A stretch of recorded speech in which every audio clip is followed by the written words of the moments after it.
Hello everyone. आज हम पढ़ेंगे फोटोसिंथेसिस के वक्त जो डिवीजन ऑफ लेबर होता है विद इन द क्लोरोप्लास्ट और उससे पहले कि हम लाइट रिएक्शंस और डार्क रिएक्शंस को डिटेल में पढ़ें उनके बारे में थोड़ा बहुत ओवरव्यू। तो लाइट रिएक्शन और डार्क रिएक्शन का थोड़ा बहुत ओवरव्यू और division of labour with in the chloroplast के बारे में हम आज पढ़ने जा रहे हैं। तो फोटोसिंथेसिस के दौरान कार्बन डाइऑक्साइड की रिडक्शन होकर ग्लूकोज बनता है और oxygen as a by product भी रिलीज होता है। अब फोटोसिंथेसिस होने के लिए लाइट एनर्जी का होना जरूरी है। अब फोटोसिंथेसिस को लाइट एनर्जी का जरूरी है, लेकिन लाइट एनर्जी को ट्रैप करने का काम करती हैं पिगमेंट्स, दैट इज क्लोरोफिल। तो लाइट एनर्जी को जब तक कोई ट्रैप ही नहीं होगी तब तक लाइट एनर्जी यूटिलाइज ही नहीं होगी और हमारा प्रोसेस जो फोटोसिंथेसिस है वो भी नहीं हो पाएगा। तो अब ये जो लाइट एनर्जी को ट्रैप करने का काम करता है, ये क्लोरोप्लास्ट के अंदर जितनी भी मेम्ब्रेनस सिस्टम है, दैट इज थाइलाकोइड्स के स्ट्रैक्ट को क्या हम बोलते हैं, हम ग्रेना। तो वही मेम्ब्रेन्स जो मेम्ब्रेनस सिस्टम है यानी कि थाइलाकोइड्स, ग्रेना, उनकी जो वॉल्स होती हैं, ये ग्रेना है पूरा, थाइलाकोइड के स्ट्रैक्ट को हम क्या बोलते हैं, ग्रेना। इनकी जो वॉल्स होती हैं इनके अंदर होती हैं पिगमेंट के कॉम्प्लेक्सेस। तो ये जो पिगमेंट सिस्टम्स हैं इनका काम क्या होता है, लाइट एनर्जी को ट्रैप करना। तो pigment system or photosystems presents in the wall of thylakoids which are responsible for trapping light energy। अभी लाइट एनर्जी ट्रैप होगी, फिर हम इस एनर्जी को यूज करके कार्बन डाइऑक्साइड की फिक्सेशन कर देंगे या फिर कार्बन डाइऑक्साइड की रिडक्शन करके ग्लूकोज। हम इसे कार्बन डाइऑक्साइड की रिडक्शन इसलिए बोल रहे हैं क्योंकि जब भी एडिशन ऑफ हाइड्रोजन होता है तब हम उसे बोलते हैं रिडक्शन, और जब भी एडिशन ऑफ ऑक्सीजन होता है तब हम उसे बोलते हैं ऑक्सीडेशन। अब जो फोटोसिंथेसिस है उसमें दो तरह की रिएक्शंस होती हैं, एक होती है लाइट रिएक्शंस और एक होती है डार्क रिएक्शंस। लाइट रिएक्शंस होती है मेम्ब्रेनस सिस्टम में। लाइट रिएक्शन के दौरान क्या चीजें होती हैं, लाइट रिएक्शन के दौरान light energy, membranes system light energy को ट्रैप करेंगे और हाई एनर्जी मॉलिक्यूल्स बनाएंगे। हाई एनर्जी मॉलिक्यूल्स कौन से बनेंगे लाइट रिएक्शंस के वक्त, एटीपी, एडिनोसिन ट्राइफॉस्फेट और NADPH2। NADP की फुल फॉर्म क्या है, nicotine amide adenine dinucleotide phosphate, ये NADP की फुल फॉर्म है। और लाइट रिएक्शंस के दौरान वाटर की फोटोलिसिस होती है। फोटोलिसिस यानी photo means light, lysis means breakdown. तो breakdown of water in the presence of light, water का ब्रेकडाउन होएगा, हाइड्रोजन के आयंस बनेंगे और इलेक्ट्रॉन्स रिलीज होंगे और ऑक्सीजन मॉलिक्यूल रिलीज होएगा। तो ये होता है ड्यूरिंग फोटोलिसिस, ये भी होता है ड्यूरिंग लाइट रिएक्शंस। तो ये जो मेम्ब्रेनस सिस्टम्स हैं, it is responsible for trapping of light. Membranes system is responsible for trapping of light energy, also for synthesis of ATP and NADPH2। इसे हम NADPH+H+ भी बोल सकते हैं या NADPH2 भी बोल सकते हैं। And also for splitting of water molecule which is known as photolysis. तो लाइट रिएक्शंस के वक्त ये सारी चीजें होती हैं। मेम्ब्रेनस सिस्टम क्या करता है, लाइट एनर्जी को ट्रैप करता है और हाई एनर्जी मॉलिक्यूल जैसे कि ATP और NADPH2 बनते हैं और वाटर का ब्रेकडाउन भी होता है जिसे हम क्या बोलते हैं, फोटोलिसिस। फोटो मीन्स लाइट, तो लाइट की प्रेजेंस में वाटर का ब्रेकडाउन हो रहा है, लिसिस मीन्स ब्रेकडाउन, इसलिए हम इसे क्या बोलते हैं, फोटोलिसिस। अब ये जो हाई एनर्जी मॉलिक्यूल्स बने हैं ATP और NADPH2, ये यूज होते हैं ड्यूरिंग दी डार्क रिएक्शंस। तो डार्क रिएक्शंस में ये जो high energy molecules during light reactions बने हैं, ये डार्क रिएक्शंस के वक्त ये यूज होंगे। अब लाइट रिएक्शंस के वक्त फोटोलिसिस हुई, ATP बना और NADPH2 बना। अब इन मॉलिक्यूल्स को डार्क रिएक्शंस के वक्त ये यूटिलाइज हो जाते हैं। जब ATP यूटिलाइज हो जाएगा तब वो क्या किस में कन्वर्ट हो जाएगा, वापस ADP और एक इनऑर्गेनिक फॉस्फेट। NADPH2 जब यूटिलाइज हो जाएगा किस में कन्वर्ट हो जाएगा, वापस NADP पॉजिटिव में। ये लाइट रिएक्शन में दोबारा ये NADP पॉजिटिव से क्या बन जाएगा, NADPH2, और ADP प्लस इनऑर्गेनिक फॉस्फेट से क्या बन जाएगा, ATP। वो कैसे होएगा वो डिटेल में हम बाद में पढ़ेंगे। अब डार्क रिएक्शंस के वक्त क्या होता है, जो भी एंजाइम्स डार्क रिएक्शंस के लिए चाहिए वो सब की सब स्ट्रोमा में पड़ी हैं। अब कार्बन डाइऑक्साइड की फिक्सेशन होगी डार्क रिएक्शन के दौरान और हमारे पास क्या बनेंगे, sugar, that is glucose. In stroma enzymatic reactions incorporate CO2 into the plant, यानी कि कार्बन डाइऑक्साइड की फिक्सेशंस हो जाएंगी यूजिंग द एंजाइम्स जो भी क्लोरोप्लास्ट के स्ट्रोमा में प्रेजेंट है, और जिससे सिंथेसिस होगी शुगर की, दैट इज ग्लूकोज। और ग्लूकोज बाद में किस में कन्वर्ट हो जाता है, स्टार्च में। तो ये सारी जो डार्क रिएक्शंस है ये हो रही हैं स्ट्रोमा में, और मेम्ब्रेनस सिस्टम यानी कि थाइलाकोइड और ग्रेना में वहां पर हमारी क्या हो रही है, लाइट रिएक्शंस। तो एक क्लियर डिवीजन ऑफ लेबर है with in the chloroplast during photosynthesis.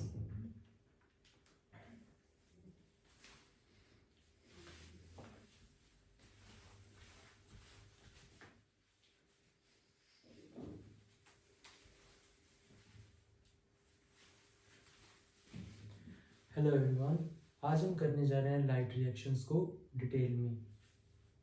तो जो लाइट रिएक्शंस होती हैं उसे हम लाइट डिपेंडेंट रिएक्शंस भी बोलते हैं। हम इसे लाइट डिपेंडेंट रिएक्शंस इसलिए बोलते हैं क्योंकि लाइट की प्रेजेंस होना जरूरी है। अगर लाइट प्रेजेंट नहीं है तो ये रिएक्शंस नहीं होंगी, तो इसीलिए हम इसे बोलते हैं लाइट डिपेंडेंट रिएक्शंस।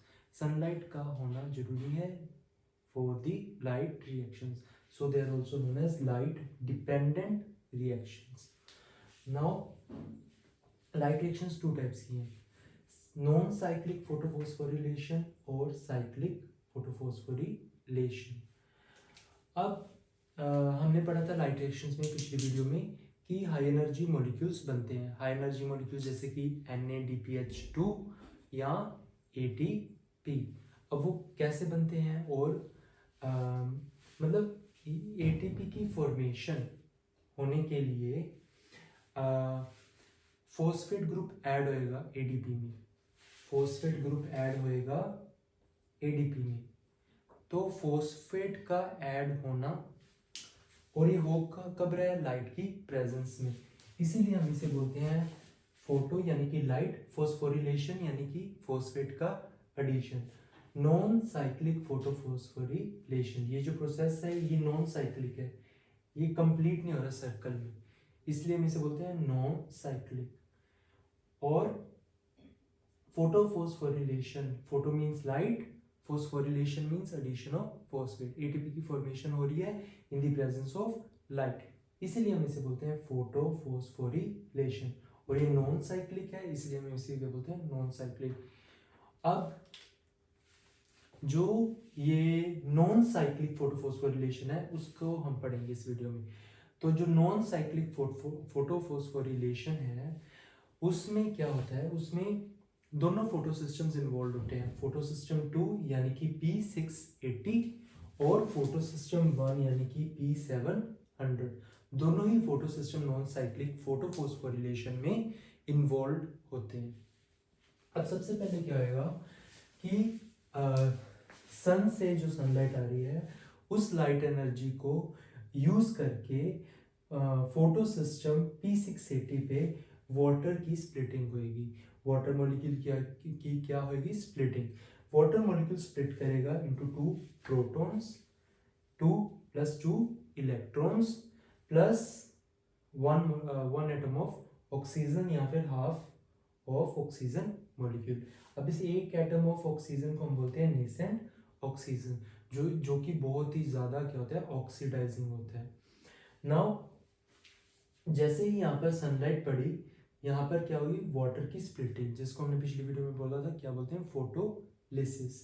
अब ये जो इलेक्ट्रॉन्स है सनलाइट की मदद से एक्साइट हो जाएंगे और लोअर एनर्जी लेवल से हायर एनर्जी लेवल्स पे चले जाएंगे, क्योंकि एनर्जी यूज हो रही है लो लेवल से हाई लेवल पे जाने के लिए, इसलिए हम इसे क्या बोलते हैं, अपहिल। अपहिल में हमेशा एनर्जी यूटिलाइज होती है। Now these two electrons get excited by this sunlight। अब ये इलेक्ट्रॉन्स का जो फर्स्ट एक्सेप्टर होएगा, the primary acceptor for P680 और photo system 2, that is pheophytin. ये फियोफाइटिन इन इलेक्ट्रॉन्स को एक्सेप्ट करेगा। अब आगे मतलब सब डाउनहिल है ना। नेक्स्ट ये सब क्या है, डाउनहिल। ये जो फोटोसिस्टम 2 है ये थाइलाकोइड ल्यूमन वाली साइड होता है, ये थाइलाकोइड ल्यूमन वाली साइड होता है, और जो फियोफाइटिन है वो थाइलाकोइड जो मेम्ब्रेन है उसकी ऊपर वाली स्ट्रोमा वाली साइड होता है। तो ये थाइलाकोइड के मतलब भी इसके नीचे है थाइलाकोइड ल्यूमन, और ये है पूरा थाइलाकोइड की मेम्ब्रेन। थाइलाकोइड के मेम्ब्रेन में ये सारे इलेक्ट्रॉन कैरियर्स, हाइड्रोजन कैरियर्स, ये और फोटो सिस्टम, ये सब कहाँ पर प्रेजेंट है, ये सारे थाइलाकोइड के मेम्ब्रेन में प्रेजेंट है। और ये जो नीचे वाली साइड है इसके नीचे ये है थाइलाकोइड ल्यूमन, ये थाइलाकोइड ल्यूमन वाली साइड पे प्रेजेंट है, और ये सारे जो हैं मतलब ये थाइलाकोइड मेम्ब्रेन की दूसरी वाली साइड प्रेजेंट है। अब फोटो सिस्टम 2 पे सनलाइट पड़ी, वाटर की स्प्लिटिंग हुई, 2 प्रोटॉन्स 2 इलेक्ट्रॉन्स और एक एटम ऑक्सीजन का इवॉल्व हुआ। अब ये जो 2 प्रोटॉन्स हैं ये चले जाएंगे थाइलाकोइड के ल्यूमन में।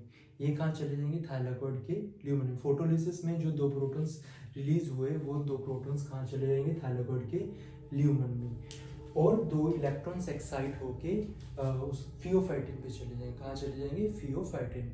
This is an electron carrier. जो PS2 का फर्स्ट इलेक्ट्रॉन एक्सेप्टर है उसे हम बोलते हैं प्राइमरी इलेक्ट्रॉन एक्सेप्टर। तो P680 फोटोसिस्टम 2 का जो प्राइमरी इलेक्ट्रॉन एक्सेप्टर है वो है pheophytin. The primary electron acceptor of photosystem 2 और P680 इज फियोफाइटिन। अब ये सब है इलेक्ट्रॉन ट्रांसपोर्ट चेन, ये इनका काम क्या है, इलेक्ट्रॉन को लेकर जाना। अब ये हाई एनर्जी लेवल है, यहाँ से ये फोटोसिस्टम 2 तक इलेक्ट्रॉन्स आएंगे, और ये जो प्रोसेस है ये होएगा डाउनहिल। इसमें कोई एनर्जी की जरूरत नहीं होगी, it is a downhill process. एक इलेक्ट्रॉन कैरियर से अगले इलेक्ट्रॉन कैरियर से होते होते फोटोसिस्टम 1 तक आ जाएंगे। अब इसमें एक हाइड्रोजन कैरियर आता है, हाइड्रोजन यानी कि उसमें प्रोटॉन एज वेल H+ या प्रोटॉन H+ क्या है, प्रोटॉन है, तो यह एक प्रोटॉन प्लस इलेक्ट्रॉन कैरियर यानी कि हाइड्रोजन कैरियर है। ये PQ is plastoquinone, is a hydrogen carrier. ये 2 इलेक्ट्रॉन्स तो इसे मिलते हैं फियोफाइटिन से, और ये 2 H+ उठा लेता है स्ट्रोमा से। स्ट्रोमा जो है क्लोरोप्लास्ट का, वहां से 2 H+ ले लेगा, और 2 इलेक्ट्रॉन जो ऊपर से आ रहे हैं उनको ये एक्सेप्ट करके फिर क्या बन जाएगा, PQH2 यानी कि प्लास्टोक्विनोल बन जाएगा, या फिर PQH2 बन जाएगा। अब इसमें से ये 2 H+ थाइलाकोइड के ल्यूमन में डाल देगा, 2 H+ ये थाइलाकोइड के ल्यूमन में डाल देगा, और 2 इलेक्ट्रॉन्स आगे साइटोक्रोम F को भेज दे देगा। 2 इलेक्ट्रॉन्स इसने साइटोक्रोम F को दे दिया, 2 H+ जो इसने स्ट्रोमा से उठाए थे उसको इसने थाइलाकोइड ल्यूमन में भेज दिया।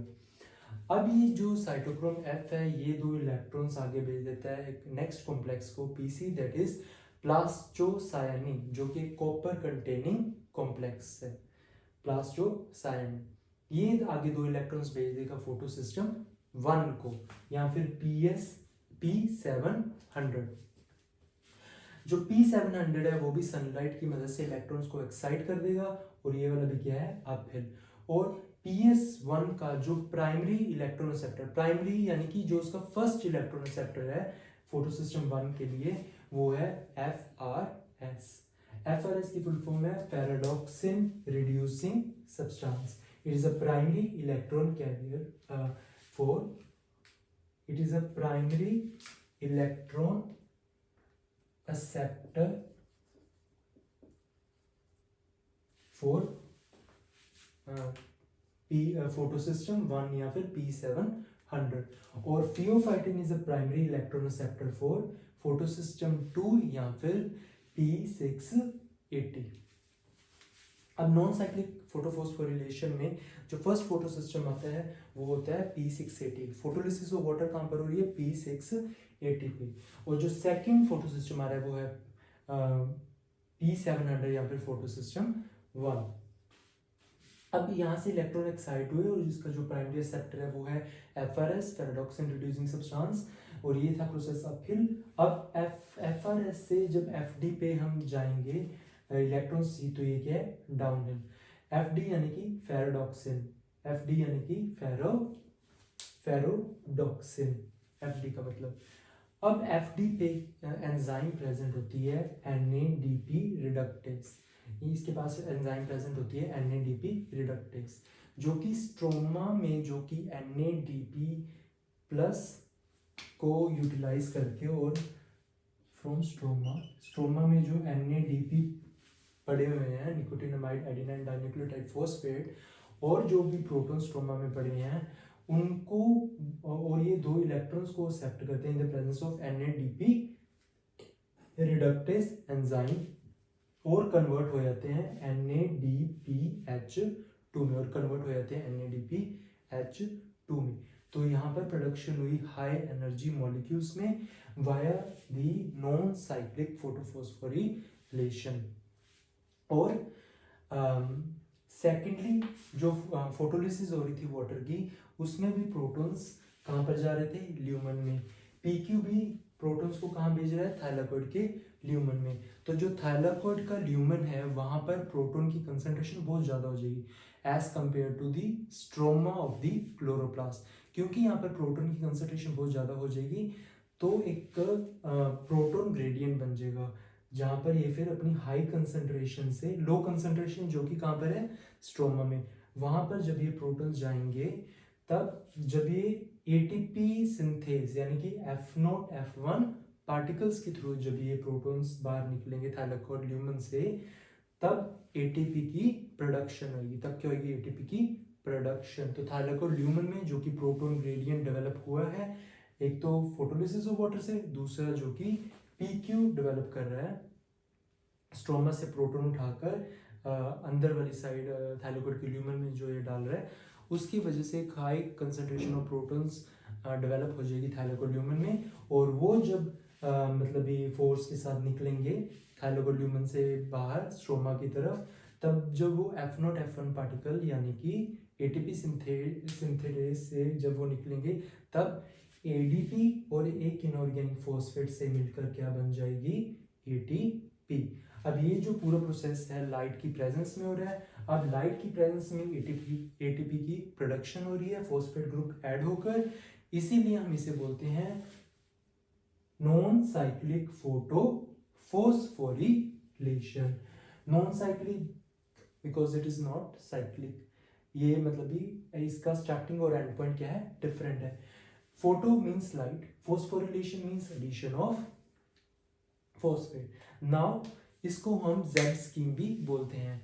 इसको ऑक्सीडेशन रिडॉक्स पोटेंशियल के बेस पे हमने इनकी पोजीशनिंग की है, और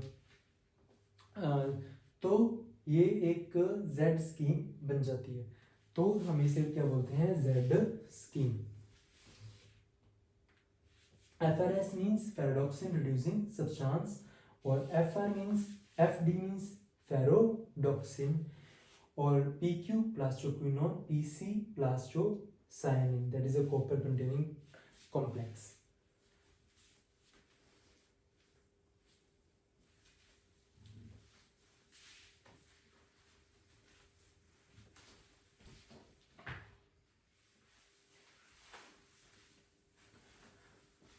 तो हम नॉन साइक्लिक फोटोफॉस्फोरिलेशन पढ़ रहे थे, जो कि फर्स्ट टाइप ऑफ रिएक्शन है जो कि लाइट रिएक्शंस में होती है।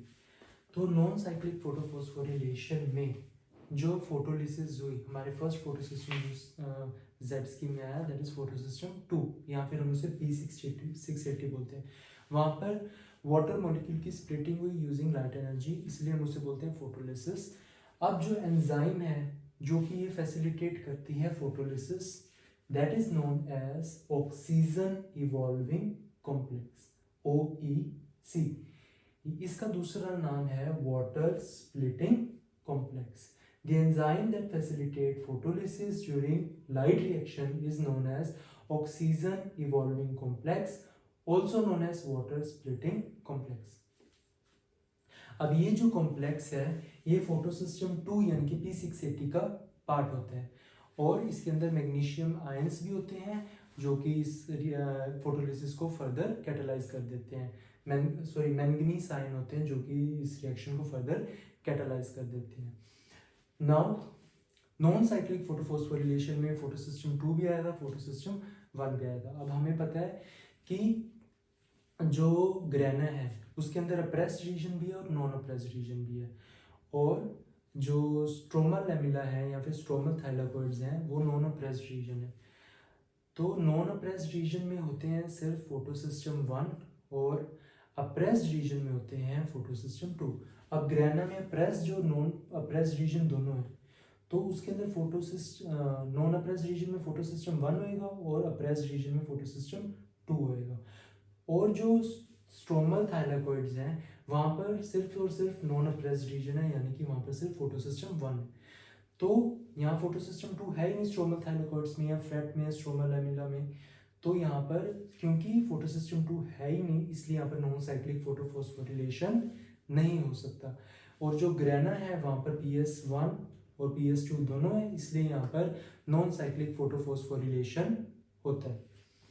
तो both PS1 and PS2 are involved in non-cyclic photophosphorylation, so it occurs at granule thylakoids only and not in stromal thylakoids, क्योंकि stromal thylakoids lack photosystem 2 और यहाँ पर NADP reductase एंजाइम भी नहीं होती। स्ट्रोमल थाइलाकोइड्स में NADP reductase एंजाइम भी नहीं होती, जो कि हमारा एंडिंग पॉइंट पे हमें इस एंजाइम की रिक्वायरमेंट थी इलेक्ट्रॉन के फाइनल ट्रांसफर के लिए, ताकि हमारे पास NADPH2 मॉलिक्यूल की जनरेशन हो सके। तो ना यहाँ पर NADP रिडक्टेस एंजाइम है और ना ही यहाँ पर फोटो सिस्टम 2 है, इसलिए स्ट्रोमल थाइलाकोइड्स पे नॉन साइक्लिक फोटोफॉस्फोरिलेशन नहीं होती। नाउ ये जो पूरी स्कीम है ऑफ ट्रांसफर ऑफ इलेक्ट्रॉन जो कि स्टार्ट हुआ था फोटो सिस्टम 1 से एंड देन अपहिल टू हमारा जो फोटो सिस्टम 2 का फर्स्ट रिसेप्टर था, that is its primary receptor pheophytin, और डाउनहिल उसको बोलते हैं इलेक्ट्रॉन ट्रांसपोर्ट चेन पूरी। और फिर हम कहाँ पर पहुंच गए थे, फोटो सिस्टम 1 पे।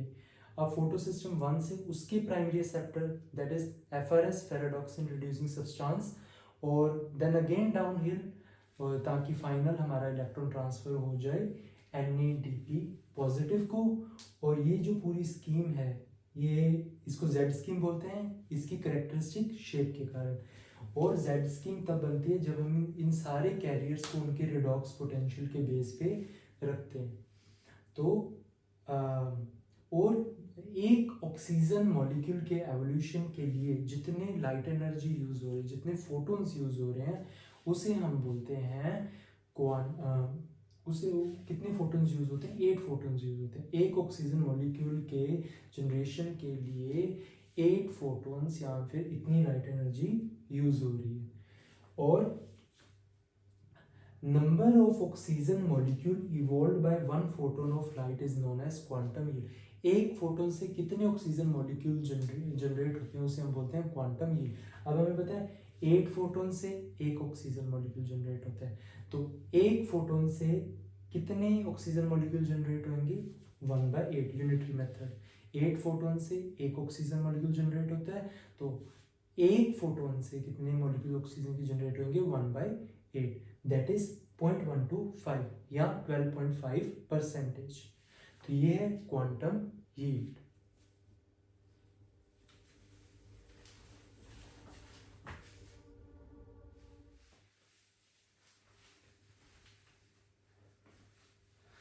अब हम करने जा रहे हैं साइक्लिक फोटोफॉस्फोरिलेशन। तो साइक्लिक फोटोफॉस्फोरिलेशन में सिर्फ फोटो सिस्टम 1 इंक्लूड होएगा, दैट इज P700 और फोटो सिस्टम 1। अब यहाँ पर लाइट एनर्जी सन की जब पड़ेगी तब यहाँ से इलेक्ट्रॉन्स एक्साइट हो जाएंगे और वो साइकिल बैक होकर PS1 पर ही यानी कि P700 पर ही वापस आ जाएंगे। और इसमें कोई फोटोलिसिस ऑफ वाटर नहीं हो रही, कोई ऑक्सीजन गैस की एवोल्यूशन नहीं हो रही, क्योंकि जो एंजाइम रिक्वायर्ड है ऑक्सीजन इवॉल्विंग कॉम्प्लेक्स वो फोटो सिस्टम 1 के साथ इसके साथ अटैच्ड नहीं होती, तो जिसके कारण यहाँ पे कोई फोटोलिसिस ऑफ वाटर नहीं हो रही और कोई एवोल्यूशन ऑफ ऑक्सीजन गैस भी नहीं होगी। तो यहाँ से जब इलेक्ट्रॉन्स एक्साइट होंगे तब उसका प्राइमरी रिसेप्टर फोटोसिस्टम 1 का तो FRS यानी कि फेरोडॉक्सिन रिड्यूसिंग सब्सटेंस, ये एक आयरन कंटेनिंग कॉम्प्लेक्स है। तो यहाँ से अपहिल देन अगेन डाउनहिल। तो फेरोडॉक्सिन रिड्यूसिंग सब्सटेंस से आ जाएंगे इलेक्ट्रॉन्स फेरोडॉक्सिन पे। अब फेरोडॉक्सिन से इलेक्ट्रॉन जाएंगे साइटोक्रोम B6 पे, यहाँ से जाएंगे साइटोक्रोम B6 पे, और यहाँ से इलेक्ट्रॉन जाएंगे plastoquinone, that is again an proton career.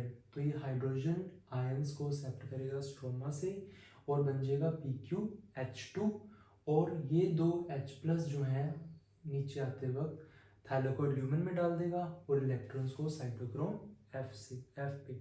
अब वही इलेक्ट्रॉन ट्रांसपोर्ट चेन जो हमारे साइटोक्रोम F, फिर plastocyanin that is a copper containing complex, वहाँ से इलेक्ट्रॉन्स कहाँ पर आ जाएंगे फोटोसिस्टम 1। तो इसमें जो फोटोसिस्टम 1 है साइक्लिक फोटोफॉस्फोरिलेशन, इसमें जो प्रोटॉन ग्रेडियंट डेवलप हो रहा है थाइलाकोइड ल्यूमेन से, वो कौन डेवलप कर रहा है? Plastoquinone PQ।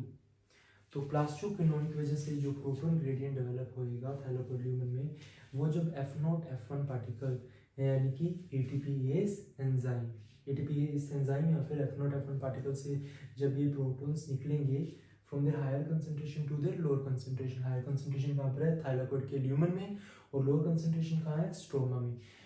तब ADP और इनऑर्गेनिक फॉस्फेट मिलके इस एनर्जी को यूटिलाइज करके क्या बना लेंगे? ATP, एडिनोसिन डाइफॉस्फेट से क्या बन जाएगा? Adenosine triphosphate. अब साइक्लिक और नॉन साइक्लिक फोटोफॉस्फोरिलेशन, यहाँ पर भी लाइट की प्रेजेंस में एडिशन ऑफ फॉस्फेट होकर ATP बन रहा है, तो दैट इज, और ये साइक्लिक प्रोसेस है, इसलिए cyclic photo means light, phosphorylation means addition of phosphate. तो ये लाइट की प्रेजेंस में ATP फॉर्मेशन हो रहा है बाय एडिशन ऑफ फॉस्फेट। तो साइक्लिक और नॉन साइक्लिक बीच में फर्क है, साइक्लिक में सिर्फ फोटोसिस्टम 1 इन्वॉल्व था, नॉन साइक्लिक में photosystem 1 as well as photosystem 2 दोनों इन्वॉल्व थे। अब यहाँ पर साइक्लिक में जो इलेक्ट्रॉन यहाँ से एक्सपेल हुआ है फोटोसिस्टम 1 से, वो साइकिल बैक होकर वापस फोटोसिस्टम 1 पे आ जाएगा। लेकिन नॉन साइक्लिक में वो जो फोटोसिस्टम 2 से हमने स्टार्ट किया था, फिर फोटोसिस्टम 1 पे इलेक्ट्रॉन गया, वो 1 से वो फाइनली NADP पॉजिटिव के पास वहाँ पर चला जाएगा, तो वो साइकिल बैक नहीं होएगा, वो रीजनरेट होएगा थ्रू फोटोलिसिस ऑफ वाटर, वहाँ पर मतलब भी दोबारा एक इलेक्ट्रॉन्स आएंगे। तो electron expelled by photosystem 1 is cycle back, लेकिन यहाँ पर जो फोटोसिस्टम 1 से मतलब एक्सपेल हुआ है वो आगे जाके NADP पॉजिटिव के पास चला जाएगा, इसलिए साइकिल बैक नहीं होएगा। और photolysis of water and evolution of oxygen gas cyclic में नहीं होता, क्योंकि ऑक्सीजन इवॉल्विंग कॉम्प्लेक्स जो एंजाइम है वो फोटोसिस्टम 1 के साथ एसोसिएटेड नहीं है, क्योंकि नहीं है इसलिए फोटोलिसिस ऑफ वाटर नहीं होएगा और एवोल्यूशन ऑफ ऑक्सीजन गैस नहीं होगी। और इस केस में फोटोलिसिस ऑफ वाटर होएगा क्योंकि PS2 इन्वॉल्व है, यानी कि P680, उसके साथ ऑक्सीजन इवॉल्विंग कॉम्प्लेक्स एसोसिएटेड है, जिसके कारण फोटोलिसिस ऑफ वाटर भी होएगा और एवोल्यूशन ऑफ ऑक्सीजन गैस भी होएगा। अब साइक्लिक में NADP positive nicotine amide adenine dinucleotide phosphate is not reduced, और नॉन साइक्लिक में जैसे हमने पढ़ा ही था वहाँ पर क्या होता है, ये रिड्यूस होके क्या बन जाता है? NADPH2 that is high energy molecule, जो कि फर्दर डार्क रिएक्शन में यूज होएगा फॉर द प्रोडक्शन और सिंथेसिस ऑफ शुगर। तो ये था हमारा साइक्लिक फोटोफॉस्फोरिलेशन और साइक्लिक और नॉन साइक्लिक के बीच में डिफरेंस। तो ये साइक्लिक और नॉन साइक्लिक दोनों ही लाइट रिएक्शंस के पार्ट थे, जिसमें हमने हाई एनर्जी मॉलिक्यूल्स बनाए, दैट इज ATP और NADPH2। और नॉन साइक्लिक में फोटोलिसिस ऑफ वाटर भी हुआ और एवोल्यूशन ऑफ ऑक्सीजन गैस, और इसमें साइक्लिक में वो नहीं हुआ। नॉन साइक्लिक में ATP फॉर्मेशन भी हुई और NADPH2 फॉर्मेशन भी हुई, लेकिन साइक्लिक में ओनली ATP फॉर्मेशन।